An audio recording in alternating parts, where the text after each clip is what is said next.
Of displacement ना। Instantaneous velocity की definition v is equals to rate of change of displacement, ठीक है, rate of change of displacement with respect to time. समझ गए ना। तो फिर वेलोसिटी को लिखोगे कैसे, इसके लिए भी आपको लिखना पड़ेगा dx अपॉन dt। तो dx अपॉन dt में भी यूनिट मीटर पर सेकंड रहेगी, SI यूनिट, ध्यान रखना। तो लिखने का तरीका इंस्टेंटेनियस स्पीड का और इंस्टेंटेनियस वेलोसिटी का एक जैसा होता है, लिखने का जो तरीका है, ठीक है ना। लिखने का जो तरीका है इंस्टेंटेनियस वेलोसिटी का और इंस्टेंटेनियस स्पीड का एक जैसा है। यहाँ तक कोई डाउट है किसी को इस पेज पे? डेफिनीशन बताया मैंने यहाँ पे अभी से, ठीक है, एवरेज और इंस्टेंटेनियस की। इस पेज पे कोई डाउट है किसी को? है? ठीक है, हाँ, आप इस पेज का स्क्रीनशॉट ले लो बेटा, इस पेज का स्क्रीनशॉट ले लो, ठीक है। सिंबल पे नहीं जाना। इंस्टेंटेनियस वेलोसिटी और इंस्टेंटेनियस स्पीड एक जैसी दिख रही हैं, ठीक है ना। आपका कैलकुलेशन का तरीका भी एक जैसा ही आएगा, इंस्टेंटेनियस वेलोसिटी और इंस्टेंटेनियस स्पीड का, लेकिन एवरेज स्पीड और एवरेज वेलोसिटी का अलग रहेगा। हाँ, इंस्टेंटेनियस वेलोसिटी में माइनस भी हो सकता है, प्लस भी हो सकता है, लेकिन इंस्टेंटेनियस स्पीड में कभी भी क्या नहीं आएगा, माइनस का साइन नहीं आएगा। तो स्पीड और वेलोसिटी आपने लिखा है, यहाँ पे ध्यान देना, जो स्पीड होती है वो हमेशा ग्रेटर देन और इक्वल्स टू होती है मैग्नीट्यूड ऑफ वेलोसिटी के।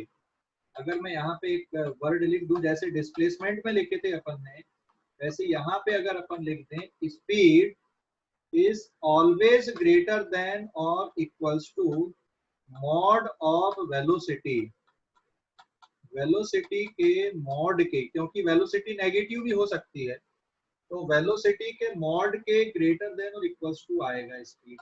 समझ गए ना। इक्वल टू कब बनेगा, कोई बता सकता है क्या? अगर ऑब्जेक्ट सेम डायरेक्शन पे जा रहा है, उसका डायरेक्शन चेंज नहीं हो रहा है, स्ट्रेट लाइन पे जा रहा है, डिस्टेंस और डिस्प्लेसमेंट अगर सेम है, तो स्पीड और वेलोसिटी क्या रहेगी बेटा, सेम रहेगी। अदरवाइज स्पीड हमेशा वेलोसिटी के मॉड से ज्यादा आएगी। जैसे डिस्टेंस और डिस्प्लेसमेंट के लिए पढ़े थे, बिल्कुल वैसा ही कॉन्सेप्ट यहाँ पर भी है। और एक और इम्पोर्टेंट बात, हमेशा इंस्टेंटेनियस स्पीड इंस्टेंटेनियस वेलोसिटी के इक्वल होती है। Instantaneous speed is always equals to instantaneous velocity, लेकिन मॉड के साथ में। तो अगर आप यहाँ पे लिख रहे हो, मैं एक और टर्म लिख दे रहा हूँ यहीं पे नोट पे, एक नोट मैंने यहीं पे लिख दिया, और वो नोट ये है कि इंस्टेंटेनियस, INST मतलब इंस्टेंटेनियस, ठीक है, instantaneous speed is always equals to instantaneous velocity, ठीक है। लेकिन इसका आपको क्या लेना, मॉड लेना है। Instantaneous speed is always equals to instantaneous velocity, लेकिन मॉड के अंदर लिखा हूं मैंने। तो ये जो नोट है ना, ये यहाँ पे ध्यान रखना, ये कैसा इधर किनारे पे लिखा हुआ एक नोट। हाँ बोलो बेटा।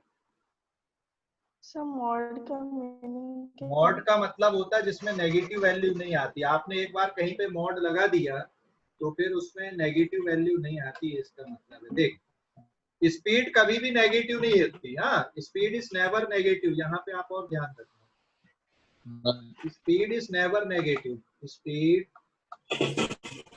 Is never negative. स्पीड बेटा कभी भी नेगेटिव नहीं होगी, लेकिन वेलोसिटी क्या हो सकती है, वेलोसिटी क्या हो सकती है, नेगेटिव भी हो सकती है और पॉजिटिव भी हो सकती है। और मॉड की मीनिंग क्या है वो भी मैं एक्सप्लेन कर दे रहा हूँ। जैसे मान लो यहाँ पे आपने वेलोसिटी लिखा है -4 मीटर पर सेकेंड वेलोसिटी है कहीं पे, और इसका मॉड अगर आपने ले लिया तो फिर माइनस साइन नहीं आएगा। समझ गए अभी कि नहीं? अरे भाई समझ गए?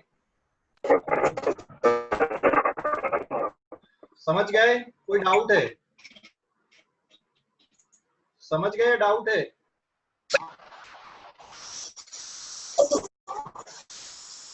Yes sir.